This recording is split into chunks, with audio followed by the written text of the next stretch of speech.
ತುಮಕೂರು ಜಿಲ್ಲೆಯಲ್ಲಿ ನಮಗೆ ತುಂಬಾ ಪ್ರೀತಿ ಅಭಿಮಾನ ಸಿಕ್ಕಿದೆ. ಎಲ್ರಿಗೂ ನಿಜವಾಗ್ಲೂ ಧನ್ಯವಾದ ಹೇಳಬೇಕು ಅನ್ನೋ ಉದ್ದೇಶದಿಂದ ನಾವಿಲ್ಲಿ ಬಂದಿದ್ದೀವಿ. ನಮ್ಮೂರಲ್ಲಿ ತುಮಕೂರಿನಲ್ಲಿ ಗತವೈಭವ 25 ಸಿನಿಮಾ ಪೂರೈಸಿದೆ, 25 ದಿನಗಳು 25 ದಿನ ಪ್ರದರ್ಶನ ಪೂರೈಸಿದೆ ಅಂತ ಹೇಳೋದಕ್ಕೆ ಬಹಳ ಖುಷಿ ಆಗುತ್ತೆ. ಅದಕ್ಕೆ ಭಾಗಿಯಾಗಿರೋ ನೀವೆಲ್ರಿಗೂ ನಾವು ಧನ್ಯವಾದ ಹೇಳ್ತೀವಿ.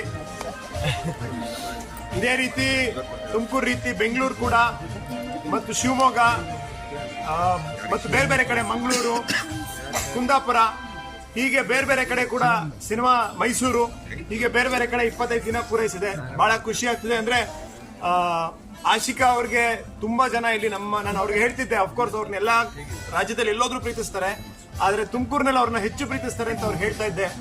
ನಮ್ಮ ನಿರ್ದೇಶಕರಾದಂತ ಸಿಂಪಲ್ ಸುನಿ ಸರ್ ಅವರ ಹಿಂದಿನ ಸಿನಿಮಾಗಳು ಕೂಡ, ಇತ್ತೀಚೆಗೆ ಬಂದಂತ ಅವತಾರ ಪುರುಷ ಆಗಿರ್ಬೋದು ಅಥವಾ ಒಂದು ಸರಳ ಪ್ರೇಮ ಕಥೆ ಆಗಿರ್ಬೋದು, ಆ ಸಿನಿಮಾಗಳು ಕೂಡ ಇಲ್ಲಿ ಹೌಸ್ಫುಲ್ ಪ್ರದರ್ಶನ ಆಗಿತ್ತು. ಗತವೈಭವ ಕೂಡ ಒಬ್ಬ ಸ್ಟಾರ್ ನಟನನ್ನ ಯಾವ ರೀತಿ ಜನ ನೋಡ್ತಾರೋ ಅಥವಾ ಅವ್ರ ಸಿನಿಮಾನ ಯಾವ ರೀತಿ ತಗೊಂತಾರೋ ಆ ರೀತಿ ಇಲ್ಲಿ ನೀವು ನಮ್ಮ ಸಿನಿಮಾನ ತಗೊಂಡಿದ್ದೀರಾ. ಯೂಶಲಿ 1-2 ವಾರಕ್ಕೆ ಸಿನಿಮಾಗಳು ನಿಂತು ಹೋಗ್ತವೆ, ಆದ್ರೆ ನಮ್ದು 4 ವಾರ ಆದ್ರೂ ಇವತ್ತಿಗೂ ಹೌಸ್ಫುಲ್ ಪ್ರದರ್ಶನ. ತುಂಬಾ ಖುಷಿ ಆಗ್ತದೆ.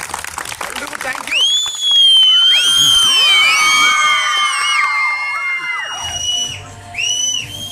ನಮಸ್ಕಾರ ತುಮಕೂರು,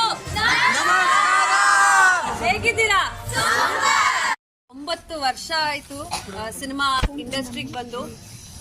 ಐ ಥಿಂಕ್ ಇದುವರೆಗೂ ನನ್ನ ಸಿನಿಮಾನ ನಮ್ಮ ತುಮಕೂರು ಜನದ ಜೊತೆ ಅಥವಾ ಈ ಒಂದು ಪ್ರದರ್ಶನದ ಟೈಮಲ್ಲಿ ಬಂದು ವಿಸಿಟ್ ಮಾಡಿದ್ದೇ ಇಲ್ಲ. ಐ ಡೋಂಟ್ ನೋ ವೈ, ಯಾವತ್ತು ಯಾಕಾಗಿರ್ಲಿಲ್ಲ ಅಂತ. ಬಟ್ ಇವತ್ತು ಗತವೈಭವ ಸಿನಿಮಾಕ್ಕೆ 25 ದಿನಗಳ ಒಂದು ಪ್ರದರ್ಶನದಲ್ಲಿ ನಿಮ್ಮೆಲ್ಲರನ್ನ ಮೀಟ್ ಮಾಡಕ್ ಬಂದ್ರೆ ತುಂಬಾ ಖುಷಿ ಅನ್ಸುತ್ತೆ. ದುಷ್ಯಂತ್ ಹೇಳ್ದಂಗೆ ಮೊದಲನೇ ದಿನದಿಂದ ಹಿಡಿದು ಇಲ್ಲಿವರೆಗೂ ತುಮಕೂರಲ್ಲಿ ನಮಗ್ ಸಿಕ್ಕಂತ ಪ್ರೀತಿ ಪ್ರಾಬ್ಲಿ ಬೇರೆ ಕರ್ನಾಟಕದಲ್ಲಿ ಇನ್ನೆಲ್ಲೂ ಸಿಕ್ಕಿಲ್ಲ. ಸೊ ನಾವು ಪರ್ಸ್ನಲಿ ನಾವೇ ಬಂದು ನಿಮ್ಮೆಲ್ಲರನ್ನೂ ಒಂದ್ಸಲಿ ನೋಡ್ಬೇಕು, ಭೇಟಿ ಆಗ್ಬೇಕು ಅನ್ನೋ ಒಂದು ಉದ್ದೇಶದಲ್ಲಿ ಬಂದಿದ್ದು. ಸೊ ನಿಮ್ಮೆಲ್ಲರೂ ನೋಡಿದ್ರೆ ಖುಷಿ ಆಗುತ್ತೆ. ಇಬ್ರು ಇಲ್ಲಿ ಅವ್ರೆ. ಸೊ ನಮಗೆ ನಮ್ಮೂರ್ನವ್ರು ಬಂದು ನಮ್ಮನ್ನ ಮಾಡಿರೋ ಕೆಲ್ಸನ ನೋಡಿ ಇಷ್ಟ ವ್ಯಕ್ತಪಡಿಸಿದ್ರೆ ಅದಕ್ಕಿಂತ ಬೇರೆ ಇನ್ನೇನಿಲ್ಲ ಅಂತ ಅನ್ಸುತ್ತೆ. ನಾವಿಲ್ಲೇ ಸ್ಕೂಲಲ್ಲಿ ಓದಿ ಬೆಳ್ದಂತವ್ರು. ಸೊ ನಿಮ್ಮೆಲ್ಲರ ಪ್ರೀತಿ ಪ್ರೋತ್ಸಾಹ ಇದೇ ರೀತಿ ನಮ್ಮ ಮೇಲೆ ಇರ್ಲಿ ಅಂತ ಕೇಳ್ಕೊಂಡು thank you so much for coming ಎಲ್ರಿಗೂ.